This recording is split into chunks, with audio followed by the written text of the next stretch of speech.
When my wife and I arrived at the Halloween party, it was already lively. It was hard not to notice her fit physique showcased by her tight jet black Catwoman outfit. Despite being a mom of two, Elena looked stunning.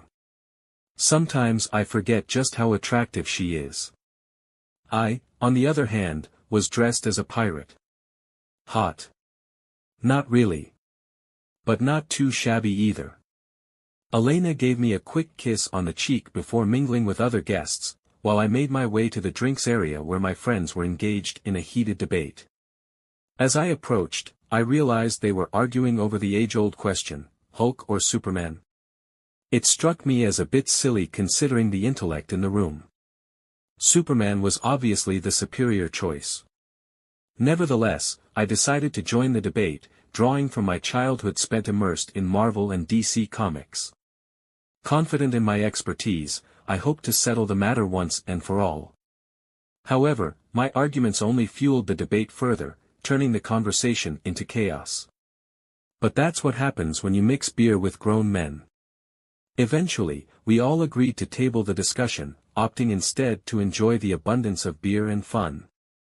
Knowing Elena wouldn't want to leave anytime soon, I planned to stay relatively sober. She was already having a great time chatting with her best friend, Carla, who was also dressed as Catwoman. Elena and Carla had been inseparable since middle school, despite being almost polar opposites in personality. They shared the same upbringing, often jokingly speculating about being switched at birth. However, they both detested that joke. Carla was married to Isaac, who was quite different from me in many ways. While I managed restaurants for a living, Isaac worked with his hands. Though I wasn't sure of his specific role, I knew it entailed heavy lifting for 8 to 10 hours daily.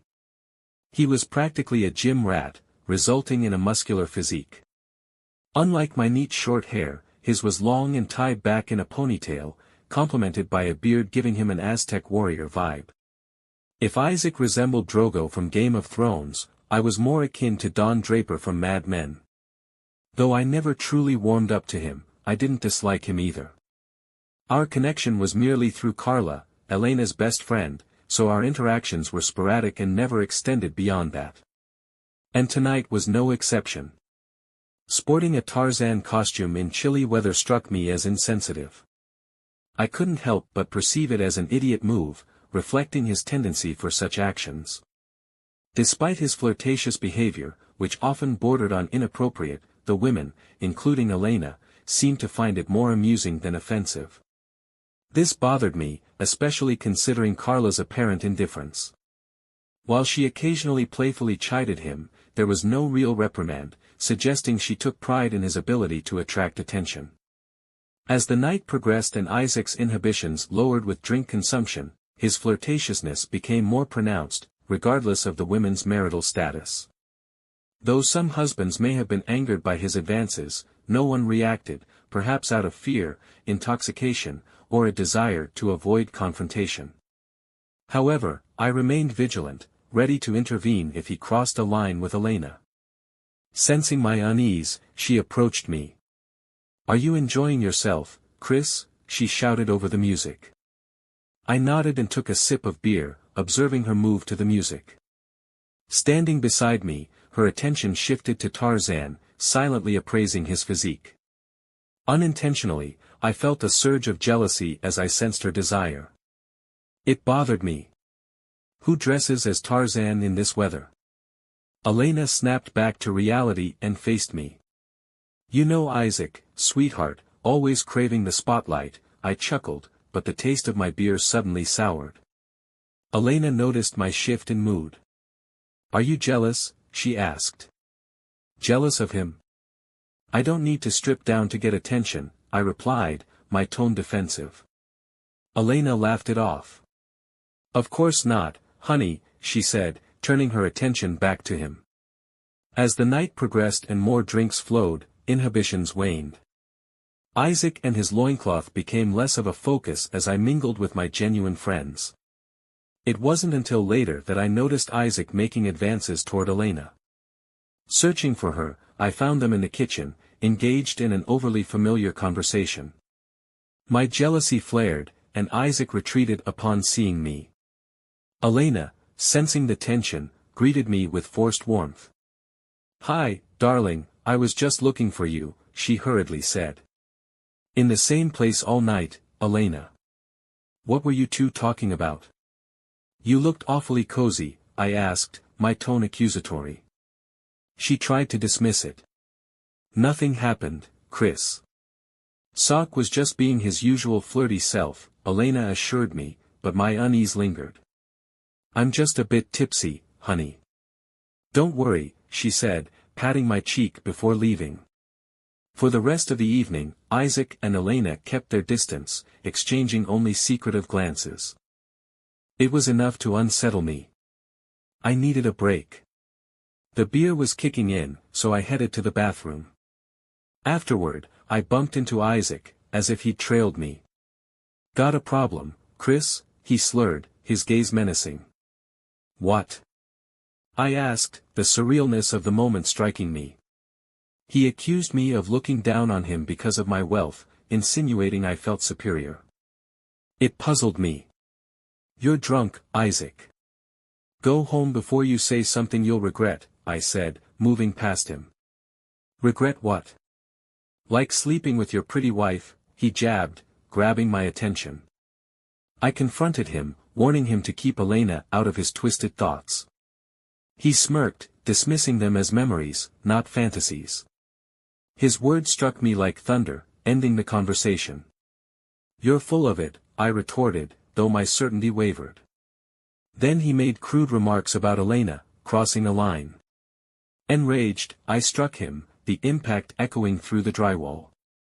Descending the stairs, I found Elena, her tear-filled eyes confirming Isaac's claims. Panic ensued as Isaac lay unconscious. Amid the chaos, Elena approached me, her question frozen on her lips. A glance told her I knew. Her teary eyes confirmed Isaac's words. "Call emergency." "Isaac's unconscious," she cried. Screams echoed from above. But I stood there, looking at Elena, searching for the woman I married. Honestly, I didn't care about Isaac's fate at that moment. "What the hell did you do to my husband?" A scream pierced the air behind me, followed by fists punching my back. I dodged Carla's swings, and someone pulled her away. "Chris. What the hell?" Richard, the party host, questioned, noticing the chaos. Ignoring him, I faced Carla. "Did you know your husband slept with Elena?" Her silence spoke volumes, confirming her knowledge without anger or denial. She just looked at me as if she knew everything. Elena's hand rested gently on my shoulder. "Chris, we need to talk, but not here," she said softly. I turned to her, unleashing a surge of rage unlike any I'd felt before. It was so intense tears welled in my eyes, a release of emotion preventing me from exploding. He woke up, a shout echoed from above. Carla hurried back upstairs. My anger began to fade as the gravity of the situation sank in. What if I had eliminated Isaac in a moment of anger? I could face lifelong consequences, even assault charges, jeopardizing my hard-earned career over a drunken mistake, the same drunken mistake who slept with my wife. "Chris, come on, honey, let's get out of here." "We need to talk," Elena pleaded. "Us?" "No, Elena. You're going home with your boyfriend and his wife." "I'm leaving," I retorted, heading for the front door. Elena grabbed me in desperation. "Chris, you can't leave me here. We're going home and we're going to talk. Do you hear me? You're not leaving me behind," she cried, her face streaked with tears, a mix of fury and sadness. "I can't handle this, Elena. Don't go home. I could end up in jail for assault. I don't want to add domestic violence to the mix. Damn you, Chris. Damn you. Want to punch me? Go ahead, coward. At least you'll acknowledge me. Damn. It'd be the first time you've touched me in weeks."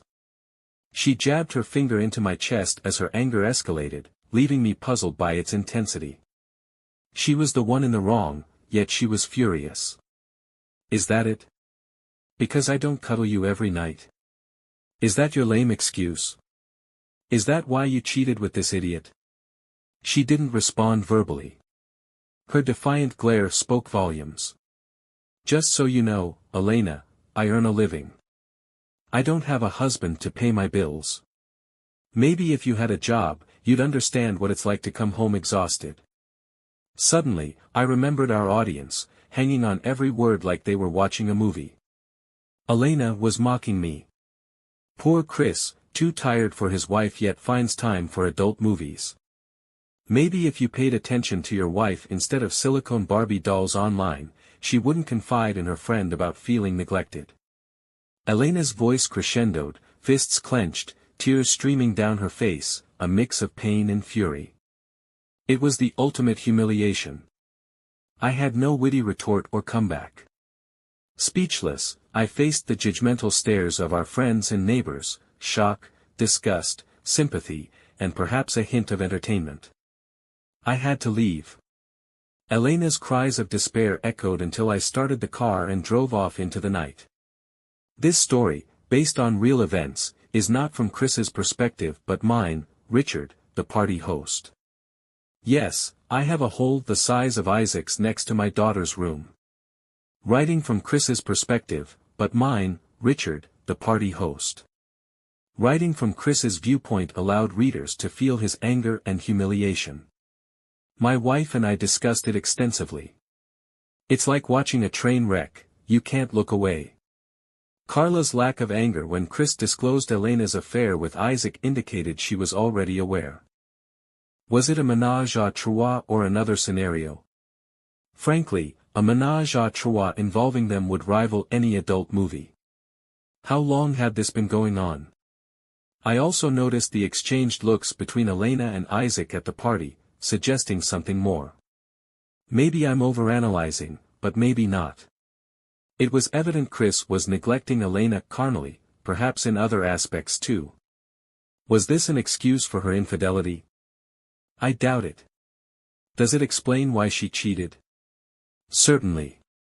Women whose advances are consistently rebuffed may be more tempted to have an affair, especially if the husband shows interest in other women or watches adult movies, which can be seen as a form of betrayal. By the way, Elena is incredibly attractive in real life. In my opinion, any man would find her irresistible. But this reinforces the saying, for every beautiful woman, there's a man tired of having lovemaking with her. The crucial question is, what happens next? Currently, the four of them are keeping silent about the situation, but it's only a matter of time before it comes out. While this story is based on true events, I didn't witness everything and had to take creative liberties, especially with Chris's inner thoughts. I sympathize with him and the tough choices he faces. Elena treated him unfairly, regardless of her reasons. I'm uncertain whether reconciliation or divorce is the best path. Full disclosure, I'm somewhat biased as Chris is a friend of mine. And about Superman and the Hulk, I side with Chris. Superman's powers like thermal vision, flight, and super speed would easily defeat the Hulk unless there's kryptonite involved. But that's beside the point. Mr. Kirk's son, they're calling you on line 1. Who is it, Betty? Mr. Ford is calling for you, sir. Chris. Chris called me. I'd been trying to reach him since the Halloween party incident. Until now, he, his wife, and their lovers remained silent. But there had been so many questions. How could something like this not happen? The public showdown was so dramatic, with elements of lovemaking, violence, betrayal, and the epic confrontation between David and Goliath, except this time, Goliath had a glass jaw and wrote a check his drunk self couldn't cash. And David cashed it out of genuine hatred. Patch him through, Betty. Sir, he seems a bit upset. Well, yes, his wife did publicly humiliate him. If he weren't upset, I'd be concerned. Thank you, Betty. I'll handle it. I awaited the click, indicating I was connected to Chris. Hey, Chris, it's Richard. I've been trying to reach you since. I couldn't bring myself to say these words out loud. Ever since I found out about my wife sleeping with that moron. Yeah, I needed some time to process everything, Chris replied, his voice still carrying simmering anger beneath his composed tone. Even over the phone, his emotions were palpable. So, do you want to talk about it? I asked. Hearing a chuckle from him on the other end, tinged with bitterness, it almost sounded like a snort. Why would I want to talk to you, Richard? Huh, buddy.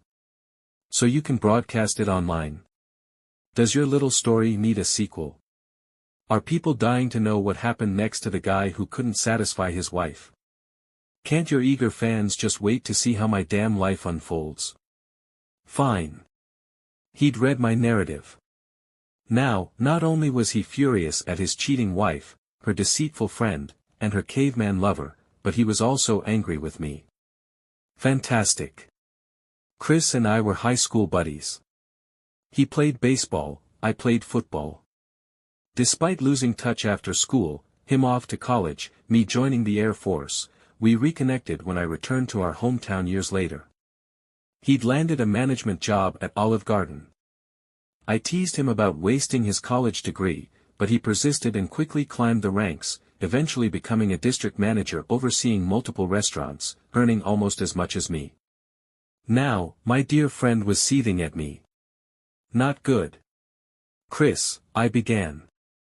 Usually, I'd crack a joke to diffuse tension, but in this case, it'd only make things worse. I especially liked the ending, I added, but he cut me off. I had no choice but to shut up and listen. You know, where I tucked my tail between my legs and ran off like a coward. Nice touch, Chris said, his words dripping with sarcasm and leaving me feeling like a terrible friend, utterly defenseless. Chris, where are you? We need to talk, I urged. You know what's funny, Richard? I've suddenly become quite the popular guy these days. More so than ever before. Seems like everyone wants a chat with me. Must be my charming personality, he quipped, his voice slurring slightly. Seems like everyone wants a chat with me. Must be my charming personality, Chris quipped, his voice slurring slightly. I could hear the clink of liquid pouring into a glass. Chris, are you drunk? I asked, concerned. No, Richard, I was drunk an hour ago. Can't tell you who I am now, he retorted sarcastically. All right, I admit it, I was a lousy friend. But I'm here to make it right. Where are you, Chris? I said, hastily grabbing my coat and keys, momentarily forgetting my work obligations. Screw you, Richard. Not telling you where I am. Don't you dare show up at this bar. I'll mess you up if you do, he warned before the line went dead. But I didn't need him to tell me. I knew exactly where he was. There were only a handful of bars in town worth going to, and Chris had his favorite, Jack's Tavern. Partly because he had a thing for the bartender, Haley. She was the type who could flirt just enough to keep you hooked, while still feeling miles out of reach. When I walked in, my heart sank seeing Chris slouched over a drink, the only patron there. The clock above the bar read barely past noon. Haley noticed me right away and raised her eyebrows in a mix of greeting and concern. Does this troublemaker belong to you? She teased, though her tone lacked its usual playfulness. I gave her a small nod and gestured toward Chris, signaling I'd handle it. That's when his fist came out of nowhere, connecting with my face before I could react. No wonder Isaac ended up in bad shape. I hit the floor, my hand flying to my lip as blood trickled onto my fingers. Chris loomed over me for a moment before shaking his head and muttering, "Damn it," then slumping back onto his barstool. Wiping my mouth, I got to my feet and waved Haley off before she could intervene. She hesitated but eventually turned away to busy herself clearing glasses. Now that that's settled, can we talk? I asked, lowering myself onto the stool beside him. Chris took a slow sip of his beer before speaking. Off the record, he said with a bitter smirk. At least his sense of humor wasn't entirely gone. Anyway, you really hit a nerve there, he added. How's your relationship with your mom? You've met her, right? Yeah, I remember her frisking me like a TSA agent whenever I visited your place. We laughed about it later, I replied. For God's sake, Richard, it was bad enough living through all of this, but then to read about it. And know everyone else could figure out it was me. That's low, even for you. Chris, I didn't mean to embarrass you. Besides, I didn't use any real names. No one even knows it's you, I said, though I could feel how hollow it sounded even to myself. 2 catwomen, Tarzan, and a pirate. Plus, the pirate smashing Tarzan into a wall. How many Halloween parties does that happen at? Use your head, Richard. He leaned closer, his glare making me shift uncomfortably. You find this funny? No, you're right. I messed up, Chris. I shouldn't have written it. I'm sorry for putting you through that. Well, I'm not sorry for punching you, he shot back. Rubbing my sore chin, I managed a weak chuckle. You still punch like a teenager. No wonder you got your ass handed to you in boxing. His lips twitched, and the tension broke just enough for me to coax him out of the bar. As we left, Haley shot me a grateful look. Take care of him, Richard. He's been through hell, she said, her voice soft but firm. My jaw throbbed as I helped Chris into the passenger seat of my car. He was already half asleep by the time I closed the door, his head leaning against the window. Instead of taking him to his mom's place, I decided to bring him to my house. On the drive, I called another friend, Tyler. What's up, Richie Rich? Tyler answered, his usual energy coming through loud and clear. Tyler was the kind of guy who made you feel like you were still in high school. He was the spark behind the Hulk vs. Superman argument and thrived on stirring the pot. None of the wives wanted their husbands hanging out with him for too long, but we couldn't help but love him. Tyler, I need some backup. I found Chris at Jack's. He's out cold, and I need help getting him inside. Damn. Glad you tracked him down. After everything Isaac pulled, it's a miracle he didn't do something crazy. 15 minutes later, Tyler's Jeep pulled into my driveway. Together, we hauled Chris, 200 pounds of dead weight, onto the couch in my basement. Tyler let out an exaggerated groan as we set him down. Dude, next time, just leave him in the car. That's what blankets are for, Tyler joked, though I could tell he was relieved to see Chris safe. After a quick chat, Tyler headed out with a promise to check in later.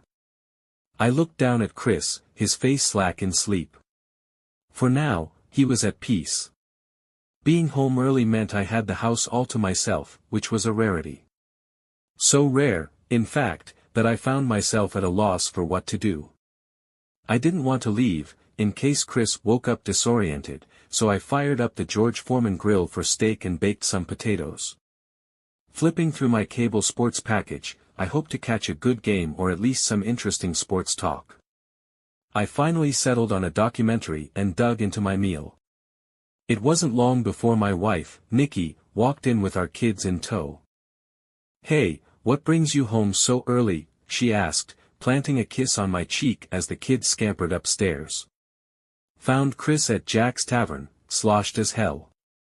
Brought him back here and laid him out in the basement, I explained. She frowned, looking hesitant. Are you sure that's a good idea? I don't want any drunken antics in front of the kids. He'll be fine, sweetheart. I'll keep an eye on him, I assured her, feeling her hand caress my cheek. That's when she noticed the swelling.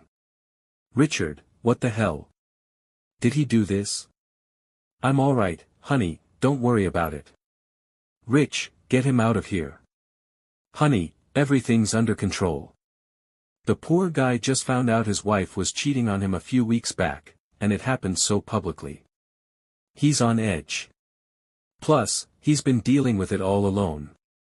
I'm his friend.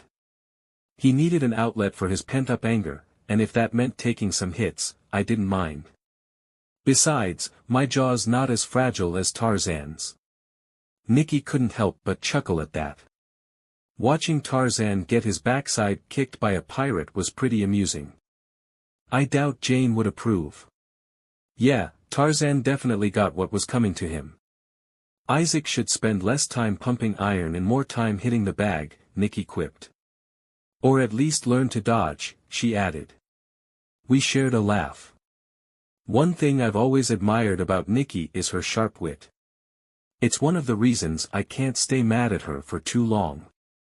I headed downstairs to check on Chris. His thunderous snoring assured me he was still very much alive, albeit functionally comatose. I slipped a pillow under his head when he let out a sound that could wake the dead. His alcohol-laden breath could have knocked out a bull. What the heck, Chris? I muttered, the stench clinging to me as I stepped back. A few hours later, a zombie-like version of my friend emerged from the basement. His bloodshot eyes screamed exhaustion and distress as he shuffled into the kitchen. Nikki shot me a silent warning, keep him in line or he's out. How you feeling, buddy? I asked, approaching him cautiously.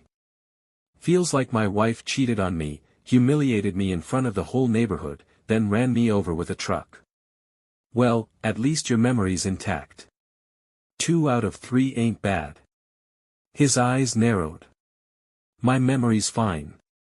I remember your damn story too. Remember how you socked me in the face for it? I rubbed my tender jaw. That part seems fuzzy. Might need a repeat just to be sure it's done. Despite his talk of wanting to punch me again, I knew he wouldn't. There was no real venom in his words. I've said it before, but I'm really sorry about that story, Chris. I didn't think it would reach as many people as it did, and I certainly didn't think you'd find out about it. I was wrong. People actually read it. I even got a message from this guy I know who heard about the party from someone and then read your story online. Who's this guy? You don't know him. He's this loudmouth named Harry from Virginia. I chuckled. Harry Inva, huh? Heard of him. Nice guy once you get past his attitude. By the way, he's on my side and thinks you're an idiot too, Chris said, grinning. Yeah, well, I'm sure he felt that way before reading the story I wrote about you, I replied. Chris nodded and chuckled. I gave him a friendly pat on the back, which he didn't seem to mind, confirming we were okay. Richard, why'd you have to paint me as a wimp? Did I really just bolt like that? Wimp? Chris, you took the guy down in one punch. I was half expecting you to bite his ear off. If you boxed like that in college, you'd have been a champ. No one sees you as weak. Screw you. It's a skill I've still got, idiot, he said, smirking. I really handed him his rear, didn't I? Hell yeah. Bet your sweet rear you couldn't pull that off again, I teased, nudging him. Nah, might take me 2 hits, he replied, grinning as he nudged me back. It was good to see Chris starting to lighten up. So what went down after I split? Kept looking over my shoulder, thinking I was headed to the slammer. Well, Chris, after you bailed from the Halloween party, Elena let out this wail like she was facing a firing squad and crumpled to the floor. She sobbed loudly, like a broken Catwoman. Nikki rushed to her aid, helping her up and leading her to the couch. Carla, the other Catwoman, came down the stairs with her disgraced Tarzan, holding his head as she guided him. Elena caught sight of them and flew into a rage. You idiot. What did you tell Chris? You've ruined my life, you idiot. Isaac, already battered by the pirate, now dodged Catwoman's claws, while Carla tried to intervene. Elena, stop it. Cut it out. Carla yelled, stepping in to defend her husband. Tarzan being saved by a woman from a woman only stoked Isaac's embarrassment. Could this idiot embarrass the jungle man any further? You should have said something, right? You idiot. Couldn't take no for an answer. What's wrong with you? Isaac regarded Elena's fury with a detached expression. It was clear he hadn't fully grasped everything yet. The knockout must have sobered him up enough to realize the mess he'd caused. "Elena, I'm sorry. I was drunk," he said, his voice low. She stopped attacking and collapsed to the floor again. "What do I do now, Carla? What do I do now?" Back to Richard's kitchen. After that, they had to haul Isaac to the ER. Turns out he had a concussion. He wanted to press charges, but Carla and Elena talked him out of it. Elena pleaded with him not to. "She knew if you got arrested, there'd be little hope of you coming back," I said. Chris chuckled bitterly and shook his head. "In any case, there's little hope left for this." I sighed, nodding sadly. "So, Chris, what happened after you split?" "All we heard was the rubber hitting the road and the roar of your engine. I wanted to chase after you, but my Tahoe was boxed in by other cars. I was worried you might crash. You haven't responded to any of our calls." "Yeah, well, I needed to get away and think, you know. I couldn't wrap my head around it. All our friends are looking at me, judging me. I needed space. So, you headed to your mom's place. Must have been tough going back there." "Yeah, well, life throws you curveballs sometimes. The only way to deal with it is to do something out of the ordinary." Chris sighed deeply, his voice heavy with exhaustion. Halloween night. What a disaster. Chris's perspective. Damn it. Damn it, these damn women. I sped recklessly through the streets leading out of town. Honestly, I had no clue where I was going. Stop signs, speed limits, traffic lights, none of it mattered. I drove like I was the only one on the road. What's that sound? I glanced at the passenger seat, recognizing Elena's ringtone. Her lovely face illuminated my phone screen, a picture of her smiling at me, a loving smile frozen in time. I remembered taking this photo. I was so happy. So full of love and adoration. Damn lie. I fought the urge to chuck my phone out the window. Her picture on the screen lied to me. If I answered, the voice on the other end would lie to me. The cheerful melody announcing her call was a lie. Lies. She slept with Isaac. Maybe they even kissed. Passionately. Excitedly. Damn it. I bet the idiot loved it. Another man's wife in his bed. Who did he think he was? I was the one by her side when she was sick, in the delivery room with her twice, promising to love her in sickness and health. I devoted my life to her. The persistent ringtone tormented me with its falsehoods. I shut it off and pulled out the battery.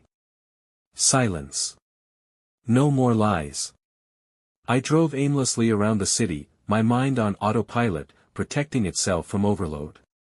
The images of tonight's events, and worse, the scenarios I imagined between Elena and that idiot in the jungle, overwhelmed me. Reality hit when I gazed up and found myself parked in front of my parents' garage. I couldn't recall driving here. It seemed my subconscious guided me back to my childhood home. Cutting the engine, I stepped inside. Every child holds a key to their parents' home, even if they vow never to return. Perhaps not every child, but in my case, I did. The living room, unchanged for decades, greeted me in darkness. The sofa, coffee table, and lamp, all fixtures frozen in time, exactly as I remembered them. Strangely, I found solace in this familiarity. That night, in one drunken conversation with a Neanderthal, everything changed in an instant. I'd always been skeptical of stories where worlds shift in a blink, except in tragedy. This night turned me into a believer. My entire understanding of life was upended by a single conversation. Returning to my childhood home brought a sense of stability, like seeking shelter after an earthquake shatters buildings and fractures the ground. Stability was what I needed now. For the moment, I was safe. Who's there? My mom's voice rang out, sharp and commanding. I could picture her wielding a baseball bat, ready to fend off intruders. It's me, Ma. Chris. Suddenly, the light flicked on, momentarily blinding me. I squinted to shield my eyes. Why on earth are you skulking around in the dark? Trying to give me a heart attack? Glad to see you too, Mom. As my eyes adjusted, I faced an elderly lady clad in floral pajamas, her hair in curlers. Why are you here at this hour? And what's with the idiotic outfit? Straight to the point, that's my mother. In that moment, I realized I was still in most of my pirate costume. My hat, parrot, and eye patch were long gone. Now, I just looked, well, like an idiot. Long story, Ma. Listen, I'll be staying here for a while. The kids will leave tomorrow, but I'll be back. I'll fill you in, but not in front of them, okay? I didn't ask her permission to stay. I simply informed her of my intentions. This might appear odd to most, but it's normal for us. My family isn't what you'd call affectionate. My dad is straightforward, rarely saying more than necessary, and expecting the same in return. Hugs are brief, and "I love you" is reserved for moments of life or death. My parents were a perfect match, both reserved in their affections. How they even conceived me remains a puzzling mystery. They were either destined to find each other or destined to suffer alone. All right, Christopher, you know where everything is. I'm going back to bed. My mom's frail figure vanished around the corner, her voice trailing. And lock up. The next morning, I checked my phone and found 29 missed calls. 15 were from Elena, some from Richard, and a few from others who were at the party. I ignored them, knowing they were likely just people eager for gossip about the affair. After a restless night, pain, anger, and confusion lingered. I also wondered about the police. What happened to Isaac after I left? Did he go to the hospital? Did he press charges? Would I end up in jail? I slipped out of the house before my mom woke, leaving her a note explaining my departure. If Elena called, Mom was instructed to inform her I'd reach out when ready. I parked near my favorite bar, seeking solace and a strong drink to numb the pain. For the next couple of weeks, I hid at my mom's place, only encountering Elena when dropping off the kids or picking up my belongings. Our interactions were strained, always ending with her upset. Before leaving one day, I overheard her talking on the phone. My ears perked up as I listened. If it had been Isaac, I would have lost it. But it was Carla. Her half of the conversation left me unsure if that was better or worse. I divided my free time between my parents' place and the bar. With Dad away on business, it was just Mom and me. Oh, joy. Deep conversations weren't her thing, though she listened attentively and offered support, even if she didn't fully grasp the situation. I'd never discuss certain topics with her, especially after her stern warnings during my teenage years about blindness and hairy palms.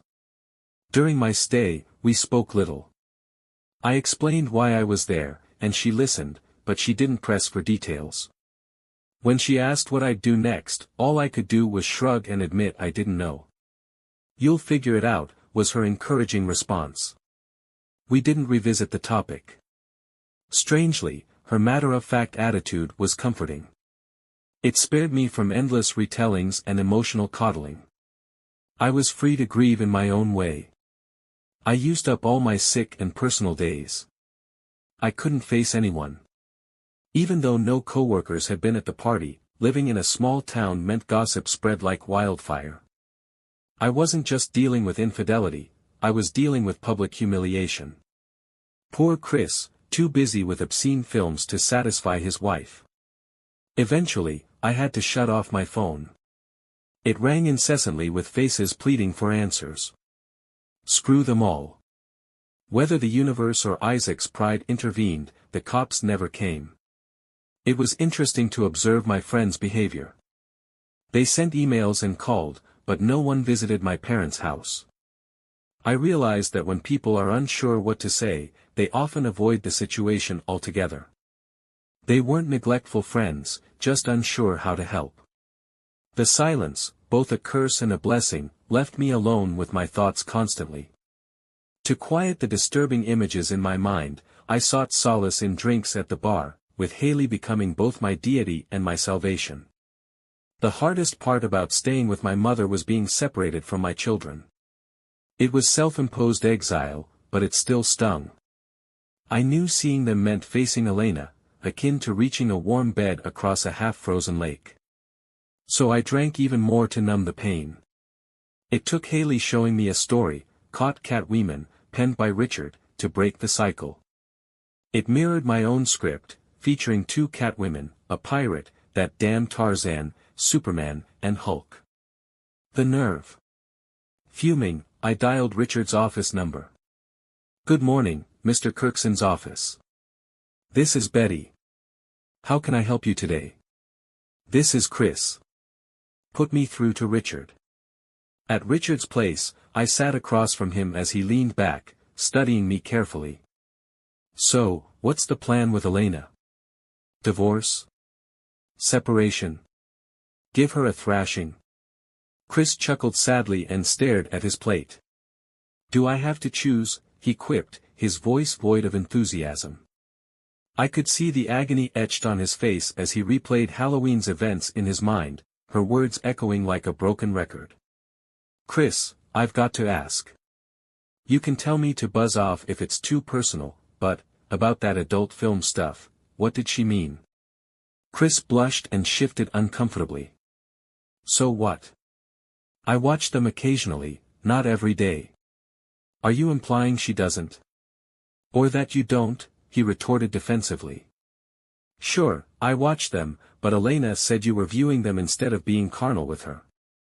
"That's true." "Buzz off, Richard. It's too personal." "All right, buddy, fair enough. But I just want to understand what went wrong. You two seemed so happy. I never suspected a thing." Chris gazed down at his meal, his fork tracing idle circles on the plate. "She just doesn't get it, Rich." "What's she not getting?" Chris let the fork drop and ran his hands over his face, taking a deep breath. It was a sigh tinged with sadness and perhaps guilt. "I work 10 to 12 hours every day, sometimes even 6 days a week if I'm unlucky. When I get home, I'm exhausted. Stressed out. I deal with irate investors, clients, managers, harassment claims, discrimination complaints, you name it, I'm in the middle of it. And if something goes wrong at one of the restaurants, like a customer claiming they saw a rat and demanding free food, I'm the guy who has to handle it." He paused, gathering himself, and I waited for him to continue. "Elena requires a lot of effort. I mean, a lot. It's not like I don't want to, when I have the energy, it's fantastic. She's nothing like the guys I know complain about, frigid, unimaginative, or just wanting to get it over with. Elena's passionate, and I know I'm lucky to have her. But after the crap I deal with all day, sometimes I just can't." He trailed off, glancing away. "Rich, sometimes I feel better just being alone. I hate to admit it. Every man dreams of a woman like Elena, a passionate woman who genuinely enjoys intimacy. But some nights, I just don't have it in me." His voice cracked slightly, and I saw his eyes cloud over. It's tough to reconcile the pain of a marriage and you realize the part you played in your own troubles. I do so much for her, for the girls. I work my ass off to give them everything I didn't have as a kid. My dad was so thrifty, he only bought what I needed. I want more for my girls. I love spending time with them. They're my world. But sometimes. He paused, gripping his coffee mug tightly. Sometimes, I just wish I didn't have to do something for someone else. After work, I don't always want to be a dad or a husband or a boss. I just want to. I don't know. Be Chris for a little while. He exhaled, as if a weight had been lifted. How long has it been since you two were intimate? I mean, before the party. He shook his head. I don't know, Rich. I really don't know. I didn't even realize how much time had passed. I nodded, a flicker of understanding dawning on me. Then I saw anger flash in his eyes. But that doesn't give her the right to do what she did. I didn't humiliate her in front of everyone. I didn't cheat on her. She should have come to me with our issues. Why didn't she come to me? I decided to take a calculated risk with my next remark. Maybe for the same reason you never explained why you watch adult films. Communication can be tough, Chris. Especially if you don't realize you need to say something in the first place. He looked at me, his anger softening just a little. Touché. Things were escalating, so I decided to lighten the mood. So, Chris, about my wall. He caught on and grinned, shaking his head. Call it even for this one, idiot. I thought the punch in the face evened things out. Not quite. I chuckled, seeing Chris as he was before Halloween, a glimpse of his old self, even if fleeting. Fair enough. That's when I noticed Nikki standing in the doorway with a peculiar expression. Her eyes urged me to join her immediately. I left Chris to his meal and approached her. What's wrong, dear? She glanced around nervously and drew me closer, lowering her voice to a whisper. Somehow, Elena found out Chris is here. She's on her way.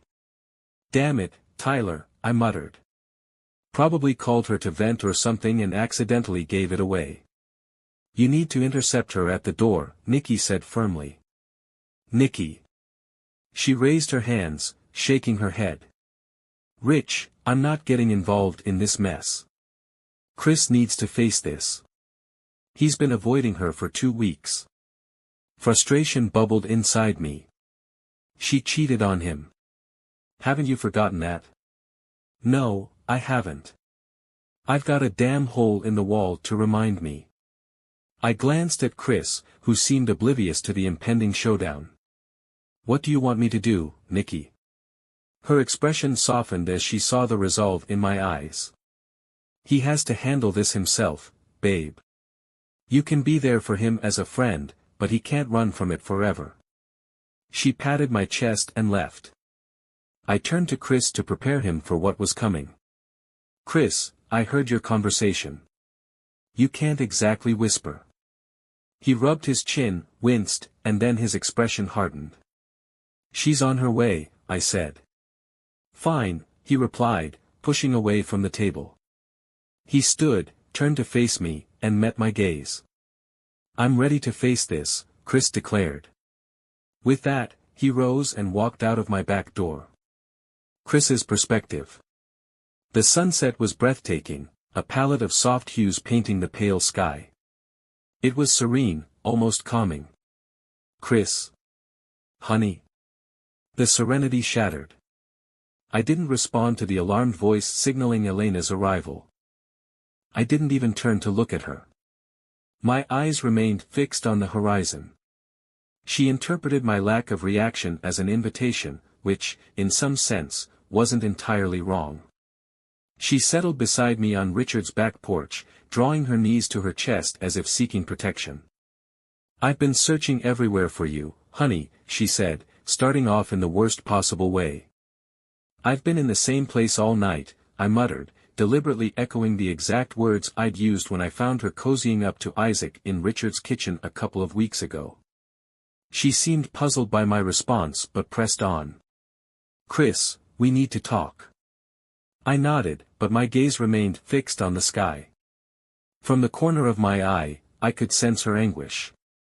I avoided looking directly at her face, but her voice conveyed the raw emotion, swollen eyes, flushed cheeks, a somber tone. I love you, honey. It's a lie, I cut her off. Chris, stop it. Elena, just stop it. You can't claim to love me and then humiliate me like you did, airing our issues in public. I would never do that to you. What are you talking about, Chris? She shot back, her voice rising with anger. You stormed down the stairs like a madman in front of everyone. You asked Carla if she knew I was sleeping with her husband right in front of everyone. If you wanted to talk, you could have pulled me aside and yelled at me in the car. But no, you were the one who aired out my business like that. She had a point. I didn't see it that way at the time, blinded as I was by rage. Okay, Elena. I'll give you that. But I didn't start this. Your boyfriend confronted me and told me about your indiscretions in front of other people. I handled it the best I could. I paused, fighting to keep my emotions in check. Could I have handled it differently? Sure. But I didn't cheat on you. You didn't have someone come up to you and rub my betrayal in your face. Finally, I turned to look at her. Her anger melted into guilt, her eyes filled with remorse. I know, Chris, she said softly. I shook my head. Do you really think so, Elena? Do you really? Her eyes sparked with frustration. Maybe you didn't physically betray me, Chris, but you weren't there for me. I frowned. What are you talking about? Do you remember my birthday? She asked, her voice trembling. Of course I do. I made a reservation at your favorite restaurant. We went out, and then we came home, and we made love, she finished for me. No, Chris, we didn't. We had sex. You couldn't even enjoy it. And then, when I tried to cuddle with you afterward, you pushed me away, saying you were tired. Her voice cracked, and she swallowed hard, forcing herself to continue. That night, I woke up in the middle of the night and saw you at your computer. I saw you watching adult films and pleasuring yourself. The words came out forcefully before her voice broke. Her body trembled as she tried to cry silently but couldn't hold it in. I sat beside her, stunned. The memory rushed back, her birthday, my exhaustion, my frustration at work. It all clicked. Slowly, I began to grasp her perspective. Until now, Elena had just been the deceitful cheater. But hearing her side of things opened my eyes. I get it, Elena. All right. I took you for granted. I failed you as a husband. But do you truly grasp this? She lifted her tear-streaked face to meet my gaze. Do you comprehend how deeply this devastated me, Chris? Do you fathom the pain of realizing that, at your best, you're not enough to satisfy your husband? Her voice, raw with emotion, cut through me. I doubt you do. After that, I made a pact with myself to stop initiating intimacy with you. I wanted you to desire me, but you never did. So, that's why you ended up with Isaac. Did he make you feel like a woman? Elena sniffled beside me and wiped her nose on her sleeve. Yes, Chris. He and Carla did. Damn it. She took a shaky breath and continued. Carla and I got drunk once in high school. Something happened that night. In the morning, we were mortified. We chalked it up to the drinks and pretended it never occurred. Well, over a decade later, I found myself at her doorstep in tears. A few weeks afterward, feeling like the most inadequate woman alive, I went to her place. I was so low, so shattered. I told her I needed to get drunk, and we did. The feeling of inadequacy started to fade, but it never truly went away. And how did you end up in bed with her and Glass Joe? Isaac came home from work and found us completely wasted. Carla confided in him about my issues. He began telling me how beautiful I was, how he desired me. Carla backed him up, mentioning our past in high school. He got excited and suggested we kiss. We were so drunk that we obliged. It all began with a playful kiss, but before I knew it, things escalated beyond control. How many times did you sleep with them? She turned to gaze at the now darkened sky above us and whispered, twice. It stung. The drunken episode was bad enough, I could eventually move past it. But knowing she'd been with them again was a whole other blow. So, at the party in the kitchen, what were you and Isaac discussing? Her eyes flashed with anger and a hint of guilt as she recalled it. He was drunk, complimenting my costume and suggesting we go to their place for some fun. I was worried someone might overhear, so I tried to hush him. I admitted my mistake, saying the three of us couldn't continue.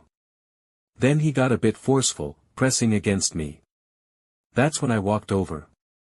Yes. She hesitated before adding, I was furious, Chris. Seeing Isaac pestering me like that just reminded me how little you valued me.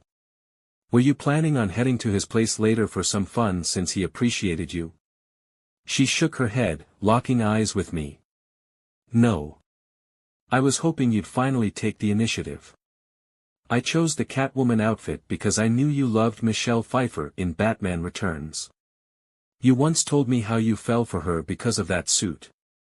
I saw the way you looked at me in it. I saw desire in your eyes, mine. I almost skipped the party altogether to get what I'd been yearning for. I wish I had. I hoped when we got home, you'd take me.